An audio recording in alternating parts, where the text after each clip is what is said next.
প্রকৃতি ও জীবন অনুষ্ঠানে আপনাদের সবাইকে স্বাগতম।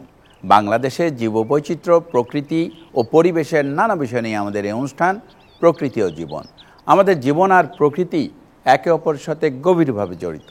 এর নদ নদী, জলবায়ু, গাছপালা, প্রাণী, আমাদের সাথে এদের সম্পর্ক, সচেতনতা ও করণীয় তুলে ধরতে আমাদের এই অনুষ্ঠান।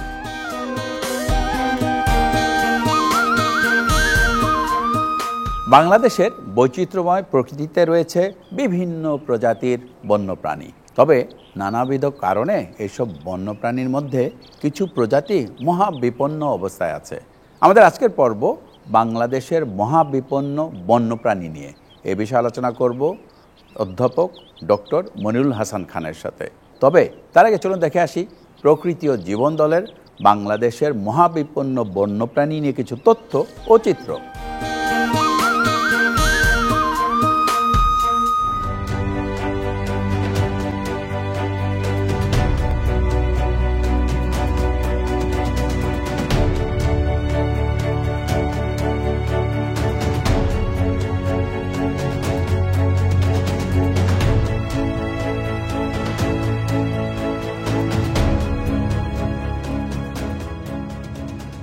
পৃথিবীব্যাপী জীববৈচিত্র্য সমৃদ্ধ দেশগুলোর মধ্যে বাংলাদেশ অন্যতম।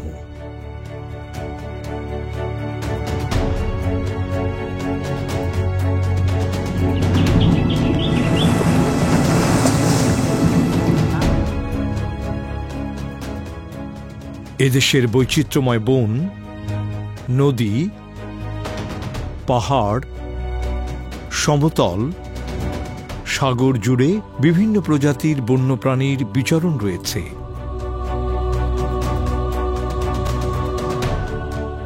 এসব বন্যপ্রাণী দেশের পরিবেশ ব্যবস্থার ভারসাম্য টিকিয়ে রাখতে গুরুত্বপূর্ণ ভূমিকা পালন করছে।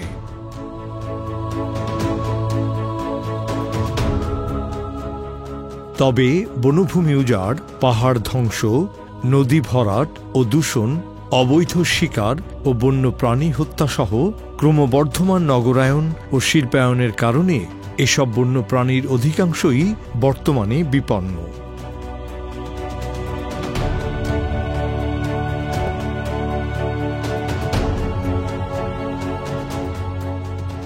কিছু কিছু বন্যপ্রাণীর অস্তিত্ব এতটাই ঝুঁকিতে আছে, এসব প্রাণী বিলুপ্তির দ্বার প্রান্তে কিংবা মহাবিপন্নের তালিকায় স্থান নিয়েছে।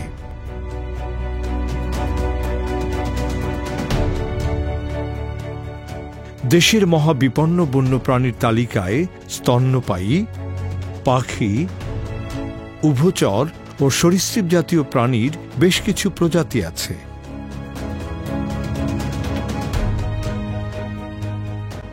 বাংলাদেশের বন্যপ্রাণীর মধ্যে স্তন্যপায়ী প্রাণীর প্রজাতি সংখ্যা প্রায় ১৪০টি। দেশের জলজ ও স্থলজ উভয় প্রতিবেশ ব্যবস্থায় এসব প্রাণীর দেখা মেলে। এগুলোর মধ্যে মহাবিপন্ন অবস্থায় টিকে আছে যেসব প্রাণী, সেগুলোর মধ্যে এশীয় হাতি, বাঘ, লম্বা লেজি বানর, চশমা পরা হনুমান, উল্লুক, বনরুই, লামচিতা, উদবিড়াল ও এশীয় কালো ভালুক অন্যতম। এদেশে ৭০০-র বেশি প্রজাতির পাখির বিচরণ দেখা যায়। এগুলোর মধ্যে ১০ প্রজাতির পাখি মহাবিপন্নের তালিকায় স্থান নিয়েছে। এগুলোর মধ্যে বেয়ারের ভূতি হাঁস, রাঙা মানিকজোড়, ধলা গলা মানিকজোড়, ইউরেশীয় চামচ ঠুটি, চামচ ঠুটো বাটান, নর্ডম্যান সবুজ পা, গাং চষা, কালোপেট পানচিল ও বাংলা শকুন অন্যতম। তবে এসব পাখি ছাড়াও আরও বেশ কিছু পাখি মহাবিপন্ন হওয়ার ঝুঁকিতে আছে।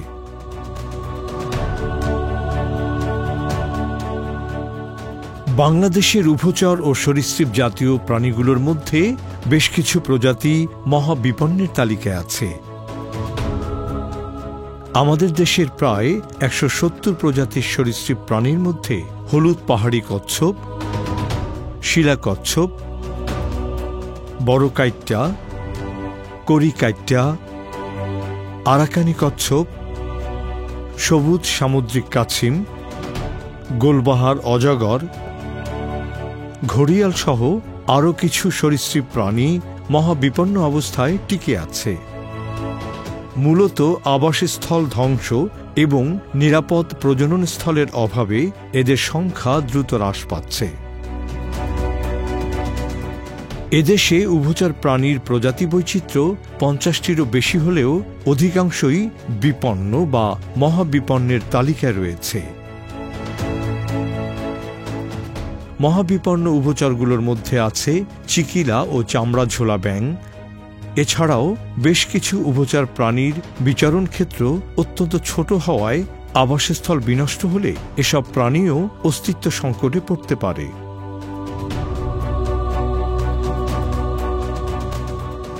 বাংলাদেশের বিপন্ন কিংবা মহাবিপন্ন বন্য প্রাণীর বেশ কিছু প্রজাতি সংরক্ষণে ইতোমধ্যে বিভিন্ন ধরনের উদ্যোগ গ্রহণ করা হয়েছে।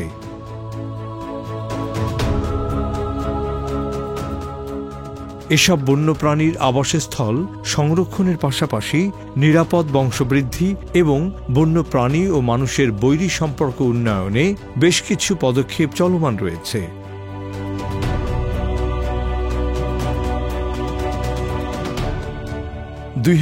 সালে বন্যপ্রাণী সংরক্ষণ ও নিরাপত্তা আইন প্রণয়ন করা হয়েছে। এছাড়া এই আইনে দেশের সংরক্ষিত বন্যপ্রাণীর তালিকা তফসিলভুক্ত করা হয়েছে। হাতি বাংলাদেশের অন্যতম গুরুত্বপূর্ণ এবং পরিচিত বন্যপ্রাণী। মহাবিপন্ন এই বন্যপ্রাণী হাতির আবাসস্থল সংরক্ষণ এবং হাতি মানুষের দ্বন্দ্ব নিরসনে গবেষণাধর্মী প্রকল্প এবং সচেতনতামূলক কার্যক্রম হাতে নেওয়া হয়েছে।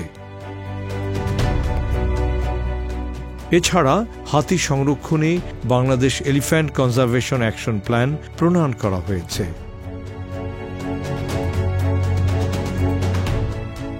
একইভাবে মহাবিপন্ন বাংলার বাঘ সংরক্ষণে টাইগার অ্যাকশন প্ল্যান প্রণয়ন করা হয়েছে।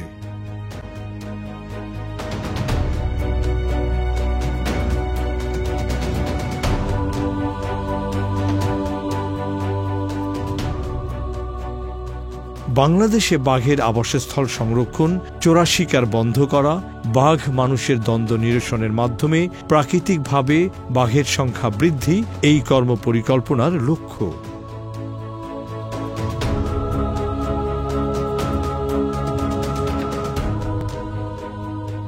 বিপন্ন জলজ স্তন্যপায়ী প্রাণী ডলফিন সংরক্ষণেও স্বল্প ও দীর্ঘমেয়াদী পরিকল্পনা গ্রহণ করা হয়েছে এবং সেই অনুযায়ী বিভিন্ন কর্মকাণ্ড পরিচালিত হচ্ছে।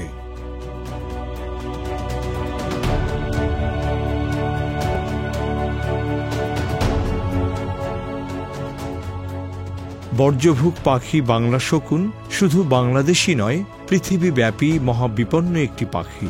তাই শকুন সংরক্ষণে বিভিন্ন কার্যক্রম চলমান রয়েছে।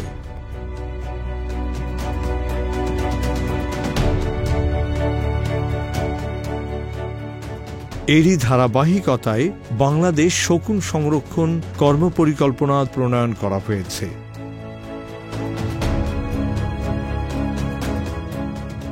এছাড়া ২০১৪ সালে বাংলাদেশ সরকার বাংলা শকুন সংরক্ষণে শকুনের ২টি নিরাপদ এলাকা ঘোষণা করেছে। গবাদি পশুর চিকিৎসায় ব্যবহৃত ডাইক্লোফেনাক ও কিটোপ্রোফেন ঔষধের উৎপাদন ও ব্যবহার সম্পূর্ণ নিষিদ্ধ করা হয়েছে। এই ওষুধ শকুনের মৃত্যু ডেকে আনে। এছাড়া অসুস্থ শকুনের সেবা পরিচর্যার জন্য বিশেষ পরিচর্যা কেন্দ্র তৈরি করা হয়েছে।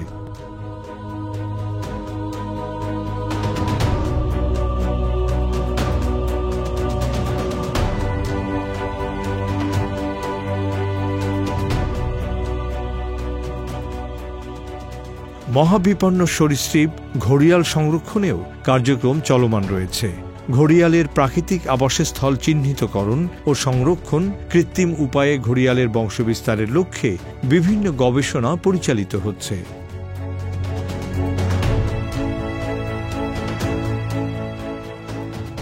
ঘড়িয়ালের মতোই আরেকটি মহাবিপন্ন প্রাণী বড়কাইট্টা সংরক্ষণের কার্যক্রম চলমান আছে। বড়কাইট্টার বংশবিস্তার, প্রাকৃতিক আবাসস্থল সংরক্ষণে আন্তর্জাতিক সংস্থার সাথে একযোগে কাজ করছে বাংলাদেশ সরকার এবং গবেষকগণ।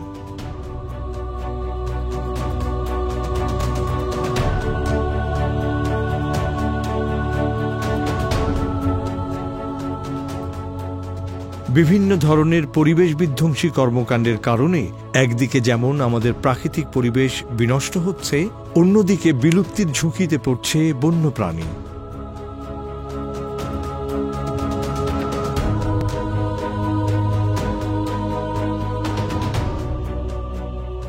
তাই মহাবিপন্ন বন্যপ্রাণী সংরক্ষণে গবেষণার পাশাপাশি জনসচেতনতা বৃদ্ধিও অত্যন্ত জরুরি।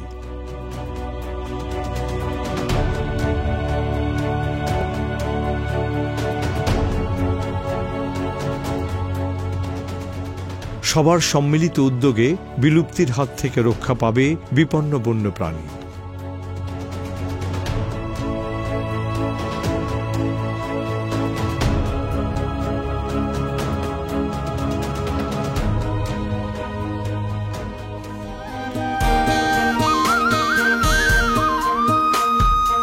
দর্শক মণ্ডলী, আমরা তখন দেখলাম বাংলাদেশের মহাবিপন্ন বন্যপ্রাণী নিয়ে বিস্তারিত প্রতিবেদন।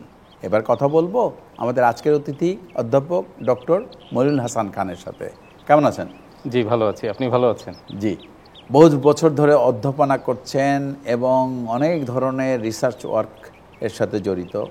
তো আমাদের একটু বলবেন যে বাংলাদেশের বেশ কিছু বন্যপ্রাণী মহাবিপন্নের তালিকায় স্থান পেয়েছে এবং এর কারণ কি এবং কেন এরা এত মহাবিপন্ন হয়ে গেল?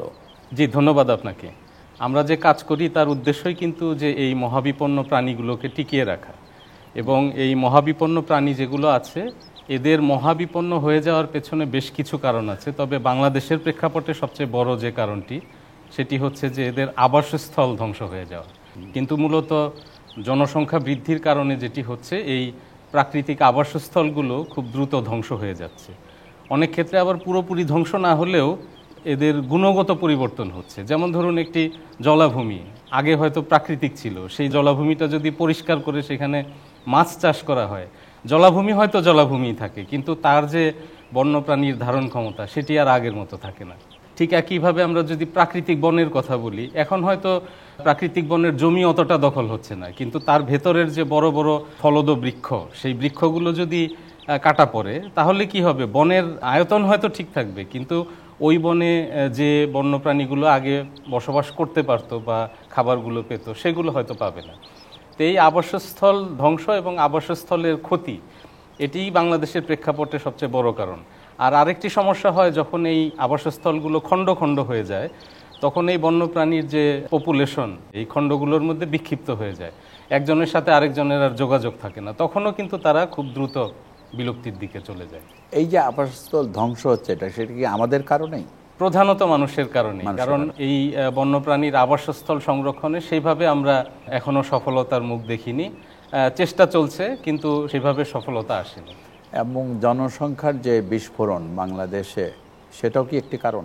জনসংখ্যা বাড়লেই স্বাভাবিকভাবেই সব ধরনের প্রাকৃতিক আবাসস্থল বা প্রাকৃতিক সম্পদের উপর চাপ বাড়ে, এটিই স্বাভাবিক, এবং বাংলাদেশের ক্ষেত্রেও সেটিই হয়েছে। আচ্ছা, আরেকটি ব্যাপার, বন্যপ্রাণী ও মানুষের মাঝে যে সংঘাত, এ নিয়ে আমাদের একটু বলবেন। বন্যপ্রাণীর সাথে মানুষের সংঘাত, এই সংঘাতের দুটো ক্ষেত্র আছে। একটি ক্ষেত্র হচ্ছে যেটি আমরা শুরুতে বললাম, আবাসস্থল ধ্বংস, সেটির সাথে কিছুটা সম্পর্কিত। যখন তার আবাসস্থল ধ্বংস হয় তখন একটি বন্যপ্রাণী বাধ্য হয়ে মানুষের বসতির দিকে বা মানুষের ফসলের ক্ষেত যেদিকে, সেদিকে যেতে অনেকটা বাধ্য হয়, এবং তখন দেখা যায় যে মানুষের ফসলের ক্ষতি হয়। অনেক সময় মানুষ তার বসতির আশপাশেও বন্যপ্রাণীকে দেখলে তাদের মেরে ফেলার চেষ্টা করে, অথবা তার ফসল রক্ষার জন্য বন্যপ্রাণীকে মেরে ফেলার চেষ্টা করে। এটি একটি প্রেক্ষাপট। আর দ্বিতীয় প্রেক্ষাপট হচ্ছে শিকার। নানাবিধ কারণেই কিছু বন্যপ্রাণীকে মানুষ শিকার করে থাকে। এটি মাংসের জন্য, অনেক ক্ষেত্রে দেহের যে অন্যান্য অংশ, চামড়া, শিং, দাঁত, এগুলো অবৈধ যে বাণিজ্য হয় সেগুলোর জন্য কিছু শিকার হয়ে থাকে। এমনকি কিছু কিছু জ্যান্ত প্রাণীও কিন্তু অবৈধ বাজারে বেচা কেনা হয়, যেমন কচ্ছপ বা কাছিম, এগুলো কিন্তু জ্যান্ত অনেক জায়গায় বিক্রি হয়। পাখি, এটিও জ্যান্ত অনেক জায়গায় বিক্রি হয়। এবং আমাদের দেশে যেসব কাছিম আছে তার মানে দুটো প্রজাতি ছাড়া বলতে গেলে সবগুলোই বিপন্ন। আরেকটি প্রাণীর কথা মাঝে মাঝে দেখি নানা সংবাদ মাধ্যমে, তক্ষক। এই তক্ষক অনেক মূল্যবান একটি প্রাণী হিসেবে বেচা কেনা হয়, আসলে কতটুকু সত্যি এটা? এটি সম্পূর্ণ মিথ্যা। তক্ষকের আসলে কোনো প্রকার ঔষধি গুণাগুণ নেই। তক্ষক মূলত একটি বড় আকৃতির টিকটিকা ছাড়া আর কিছুই নয়। তো একটি টিকটিকিও যা, একটি তক্ষকও আসলে তাই। কিন্তু যারা এই বাণিজ্যটি করে তারা আসলে এই ধরনের প্রচারগুলো চালায়। তারা প্রচার চালায় যে এটি অনেক মূল্যবান, এবং তাদেরই আবার অন্য এজেন্ট গিয়ে ক্রেতা সেজে বলে যে আপনি আমার কাছ থেকে এত টাকা দিয়ে আপনি এটা কিনে রাখেন, আপনি এটা আরো বেশি দামে বিক্রি করতে পারবেন। পুরো এই ভ্রান্ত তথ্যগুলো তারাই ছড়ায়। আচ্ছা, পরিবেশে এই বন্যপ্রাণীর যে অবদান, ভারসাম্য রক্ষায় তারা কি ধরনের ভূমিকা পালন করে? বন্যপ্রাণী তো বহু ভূমিকা পালন করে, এবং মহাবিপন্ন বন্যপ্রাণীগুলো সহই এই ভূমিকাগুলো পালন করে। প্রথম যে ভূমিকাটি পালন করে সেটি হচ্ছে যে এই যে আমরা উদ্ভিদকুলের যে বংশবিস্তার দেখি, তার বীজের বিস্তার দেখি, বা তার ফুলের পরাগায়ন দেখি, এগুলোতে কিন্তু বিভিন্নভাবে বিভিন্ন বন্যপ্রাণী ভূমিকা রাখছে। এবং সেই সাথে এই বীজটিকে যে দূর দূরান্তে নিয়ে যাওয়া, সেই কাজটিও কিন্তু অনেক বন্যপ্রাণী করে থাকে। আচ্ছা। এবং অনেক বন্যপ্রাণীর জন্যই কিন্তু বনের ভেতরে সূর্যালোক প্রবেশ করে, এবং বিশেষত হাতি যে পথ দিয়ে চলাচল করে সেদিক দিয়ে সূর্যালোক প্রবেশ করে, এবং হাতির যে মল সেটি কিন্তু প্রাকৃতিক সারের কাজ করে। এবং অনেক জায়গায় কিন্তু মাটির উর্বরতা বৃদ্ধিতেও বন্যপ্রাণীর একটি ভূমিকা আছে। আচ্ছা, আমাদের দেশের এই যে মহাবিপন্ন বন্যপ্রাণী, এদের কি কোনো তালিকা হয়েছে? এটি IUCN এর মাধ্যমে তালিকা হয়েছে। মহাবিপন্ন দুভাবে আমরা বিবেচনা করতে পারি, একটি হচ্ছে বৈশ্বিক প্রেক্ষাপটে এবং আরেকটি হচ্ছে দেশের প্রেক্ষাপটে। বৈশ্বিক প্রেক্ষাপটে যেগুলো মহাবিপন্ন, তার মানে ওই প্রজাতি পুরো বিশ্বেই মহাবিপন্ন। আচ্ছা। আর দেশের প্রেক্ষাপটে যেগুলো মহাবিপন্ন, সেটি হতে পারে যে বৈশ্বিক প্রেক্ষাপটে সে মহাবিপন্ন নয়, এমনকি হয়তো বিপন্নই নয়, এটিও হতে পারে, কিন্তু বাংলাদেশের প্রেক্ষাপটে সেটি মহাবিপন্ন। আচ্ছা, আর এই যাবৎ মহাবিপন্ন প্রাণী সংরক্ষণে কি ধরনের উদ্যোগ নেওয়া হয়েছে যার ফলে সেটির সংখ্যা বেড়েছে আমাদের দেশে? আমাদের বেশ কিছু প্রচেষ্টা আছে এই বাংলাদেশের মহাবিপন্ন বন্যপ্রাণীগুলোকে রক্ষা করা এবং তাদের সংখ্যা বৃদ্ধি করা, তবে সফলতা আমরা কমই পেয়েছি। একটি উদাহরণই বলা চলে যে খুব সফলতার মুখ দেখেছে, সেটি হচ্ছে মুখপোড়া কাইট্টা বা বড় কাইট্টা, যার বৈজ্ঞানিক নাম বাটাগুর বাস্কা।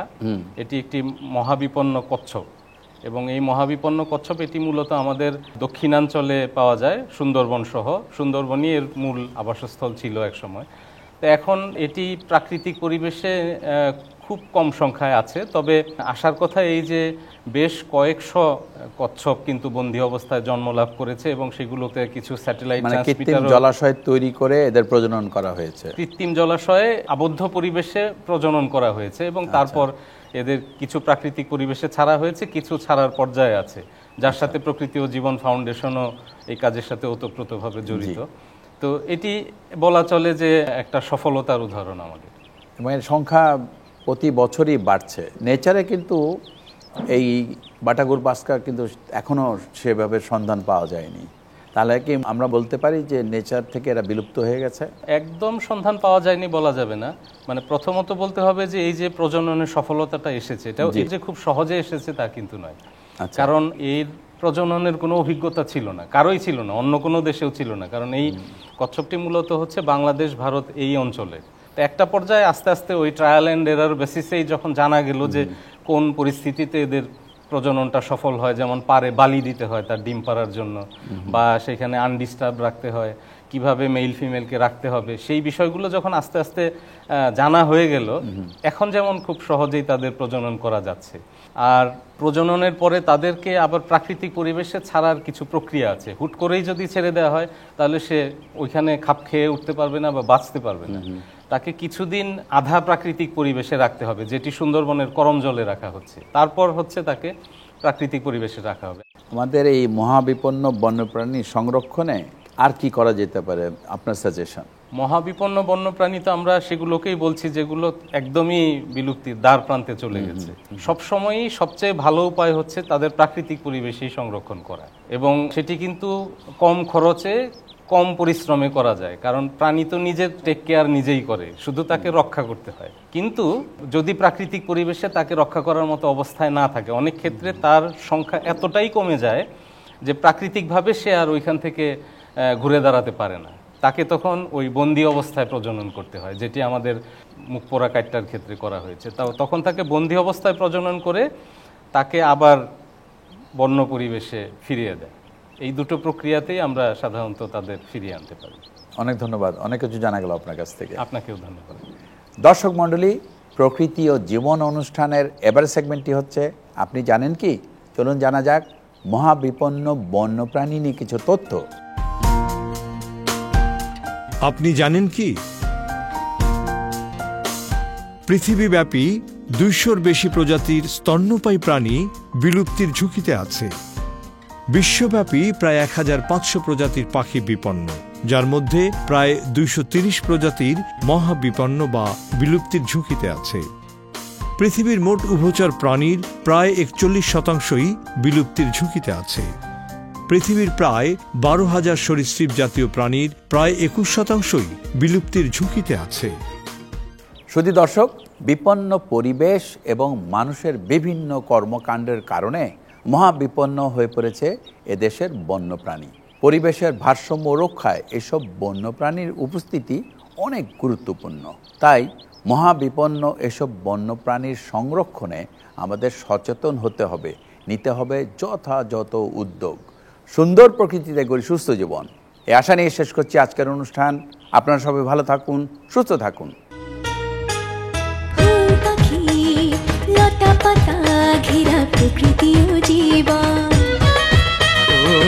সুন্দর পৃথিবী, মায়াময় প্রকৃতি, বাসবো ভালো সারাক্ষণ। চাই চাই চাই সুন্দর পৃথিবী চাই, চাই চাই চাই সুস্থ পরিবেশ চাই। ফুল পাখি লতা পাতা ঘেরা প্রকৃতি ও জীবন। সুন্দর পৃথিবী, মায়াময় প্রকৃতি, বাসবো ভালো সারাক্ষণ।